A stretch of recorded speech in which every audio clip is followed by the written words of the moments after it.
বৈষম্যবিরোধী ছাত্র আন্দোলনকে কেন্দ্র করে আমাদের দুইজন সমন্বয়ক তারা এখন উপদেষ্টা পদে নিয়োজিত আছেন। একজনের নাম হচ্ছে নাহিদ, যিনি এই আন্দোলনের প্রথম পর্যায় থেকে শেষ পর্যন্ত অত্যাচার সহ্য করেছেন, নানান ধরনের প্রতিকূলতা তিনি ফেস করেছেন, বাট ফাইনালি তিনি তার কাঙ্ক্ষিত গন্তব্যে পৌঁছেছেন। বাট সেখানে গিয়ে কি তারা থেমে গেছে?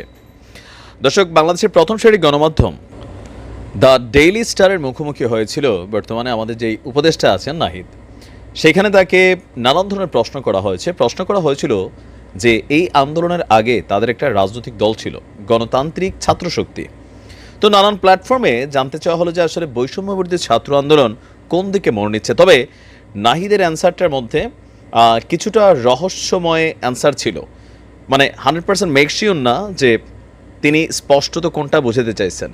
আচ্ছা, বক্তব্য হচ্ছে এরকম যে মানে এই বৈষম্যবিরোধী ছাত্র আন্দোলন কি আগামীতে ডক্টর ইউনূস সাহেবের সরকারের যখন একটা নিরপেক্ষ নির্বাচন দিবে, সেই নির্বাচনে তারা কোনো রাজনৈতিক শক্তি হিসাবে সামনে আসতে যাচ্ছে কিনা। তো নাহিদের অ্যান্সারটা ছিল দুইটা পার্টে। একটা পার্টে তিনি বললেন যে এই মুহূর্তে, শব্দটার ফোকাস হচ্ছে এই মুহূর্তে, রাইট, এই মুহূর্তে রাজনৈতিক দল করে ক্ষমতার প্রতিদ্বন্দ্বিতায় লিপ্ত হতে চায় না।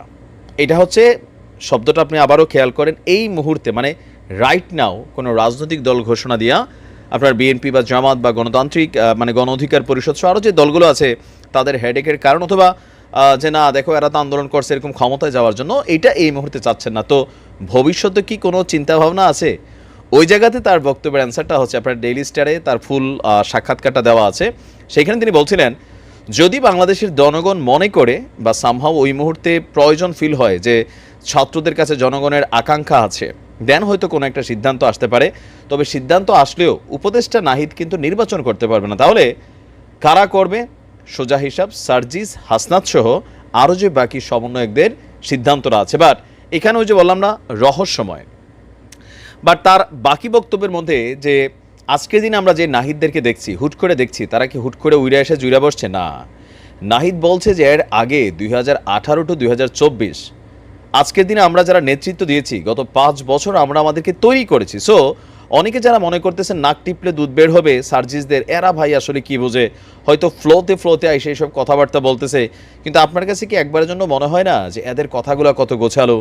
মূল সমন্বয়ক যে 5 জন বা তাদের সাথে আরও যে 2-4 জন আশেপাশে আছেন, একটা প্রবীণ বিজ্ঞ রাজনৈতিক ব্যক্তিত্বও এতটা কিন্তু গোছাইয়া কথা বলে না। ইভেন তারা ততটুকুই বলে যতটুকু তারা করবে। যেমন এই সংস্কারের ক্ষেত্রে তারা যে জিনিসগুলোকে ফোকাস করেছেন, আমি ওইটা নিয়ে একটা আলাদা ভিডিও করতে হবে যে কিভাবে সংস্কারটা তৈরি হচ্ছে।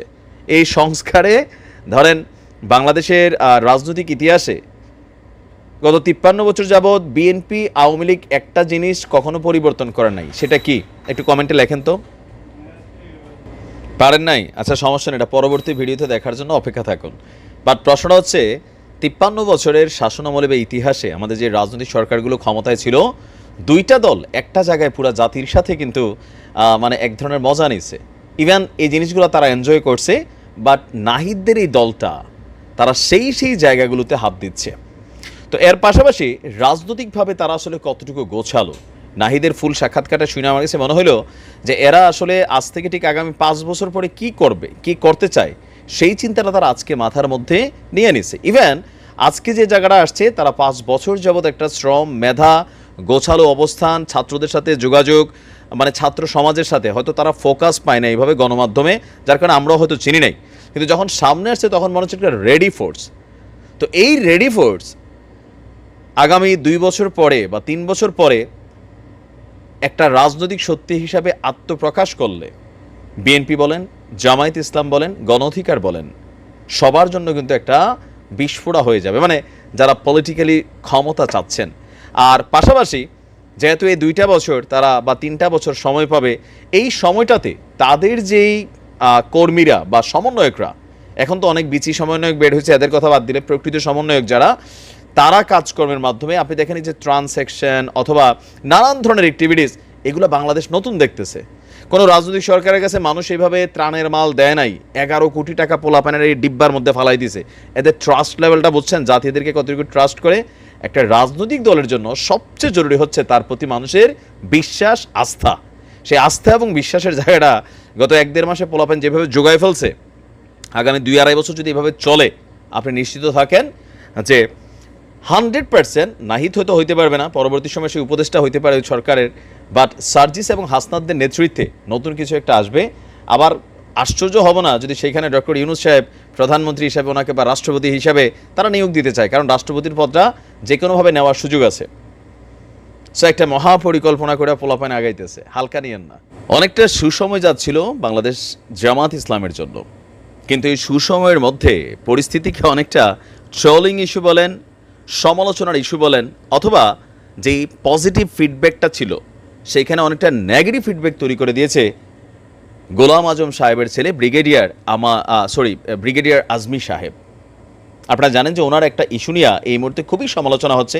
আজকে সারা বাংলাদেশেও জাতীয় সঙ্গীত ইস্যুতে আপনার একটা কি বলা হয় যে ওয়ান কাইন্ড অফ সঙ্গীত বিপ্লব হয়েছে সারা বাংলাদেশে, দেখেছেন। এখন এই ইস্যুটা নিয়ে এই মুহূর্তে এই ব্রিগেডিয়ার আজমি কেন আসলে আইসা জাতীয় সঙ্গীত ইস্যুটা পরিবর্তনের কথা বললেন, অথবা গামছা ইস্যুতে কথা বললেন, যেটা নিয়ে জামাতকে এক ধরনের সমালোচনার মুখে পড়তে হচ্ছে।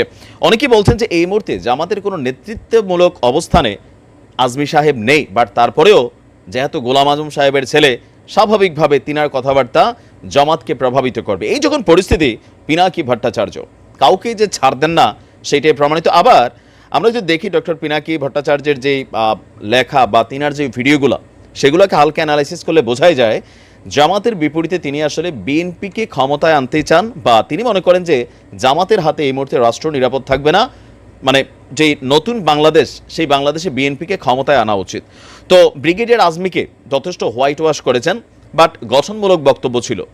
তিনি লিখছেন যে ব্রিগেডিয়ার আজমি সাহেব যে কেন সাংবাদিক সম্মেলন করতে গেলেন জানি না, উনি কি অ্যাচিভ করলেন এই সাংবাদিক সম্মেলন করে। ওনার প্রতি সবার সহানুভূতি ছিল আয়নাগরে বন্দী থাকার কারণে। উনি ট্রমাটাইজড, মানে যেই ঘটনাগুলো ঘটেছে এগুলো মানসিকভাবে বিপর্যস্ত। তো ওনার কি প্রেসকে মিট করার মতন মানসিক স্থিতি আছে এখন? একজন ডাক্তার হিসাবে আমি বলি যে ট্রমা কাটাইতে, উনি যেই ট্রমাটাতে পড়ছে মিনিমাম 4 মাস সময় লাগে। ওনার তো পোস্ট ট্রমাটিক স্ট্রেস ডিসঅর্ডার হয়েছে। ডাক্তার কেন পারমিশন দিল প্রেস কনফারেন্স করতে? উনি যে জাতীয় সঙ্গীত পরিবর্তনের কথা কইলেন, এইটা কি ওনার এখন বলা দরকার ছিল? তারপর তিনি বলছেন, আমি নিজেই একসময় জাতীয় সঙ্গীত পরিবর্তনের কথা বলেছি আমার ভিডিওতে, শেখ হাসিনার সরকার ক্ষমতায় থাকতেই। তারপর তিনি বলছেন যে আমরা তো নতুন সংবিধান লিখব, সেই নতুন সংবিধান রচনা করবে আমাদের ভোটে নির্বাচিত সংবিধান সভা। ওই সংবিধানে জাতীয় সঙ্গীত, পতাকা, এমনকি জাতীয় প্রতীক বদলানো হইতে পারে। জাতীয় সঙ্গীত বদলানোর ক্ষমতা কি প্রফেসর ইউনুসের আছে? এখন হইল কি, আওয়ামী লীগ চান্স পাইল মাঠে নামার, বামেদের একটা অংশ যারা আমাদের সাথে লড়াইয়ে ছিল তারা আওয়ামী লীগের সাথে গিয়ে জাতীয় সঙ্গীত গাইবে, অলরেডি গেয়ে ফেলেছে। কামটা কি ভালো হইল? আওয়ামী শাসনের বিরুদ্ধে জাতীয় ঐক্য আমাদের একটা বড় অর্জন ছিল, সেটা এত তাড়াতাড়ি নষ্ট করার কাজটা কি ভালো হইল? ওনারে তো গামছা নিয়ে ট্রল করতেছে। তারপর হচ্ছে একজন আয়নাঘরের বন্দি কথা বললে তো বাকশালীরা কাপড় নষ্ট করে ফেলবে। আর হইল কি, মুফতে একটা ট্রলের উপলক্ষ পাইল। আমাদের তো ফেসিবাদের অবশেষ দূর করতে হবে, আর আহতদের সুচিকিৎসা করতে হবে, শেখ হাসিনার বিচার করতে হবে, ভারতের প্রোপাগান্ডাকে রুখে দিতে হবে। কিছু সময় ঠাসি খাইয়া বসে থাকা ভালো। তিনি যথেষ্ট বিচক্ষণতার সহিত তার লেখা লিখেন। সোজা হিসাব তিনি যেটা এখানে প্রকাশ করেছেন যে এই মুহূর্তে আজমি সাহেবের জাতীয় সঙ্গীত ইস্যুতে বা গামছা ইস্যুতে যে ট্রলটা তৈরি হচ্ছে, ট্রল হওয়ারই ইস্যু 8 বছর যাবত, এটা সপক্ষে অনেকে যুক্তি দিচ্ছেন। এটাও হয়ে গেছে বাংলাদেশে। হয়ে যায় কি, যেমন ধরেন আওয়ামী লীগ, বিএনপি, জামাত, আমরা যারাই আছি একটা কমন মিল আছে। দলীয় নেতা যদি কোনো কথা বলে ফেলে, সেইটারে হালাল করার জন্য আমরা নানান ধরনের যুক্তি টুক্তি বা অনেক কিছু কিন্তু আমরা সামনে নিয়ে আসি, তাই না? তো বাট কিছু কিছু জিনিস আছে সাধারণ মানুষ বোঝে। তো আমান আজমি সাহেবের এই মুহূর্তে যে বক্তব্যটা পিনাকির দৃষ্টিতে সেটা আসলে উচিত হয়নি। আর জাতীয় সঙ্গীত ইস্যুতে লাড়াচাড়া এই মুহূর্তে ঠিক না।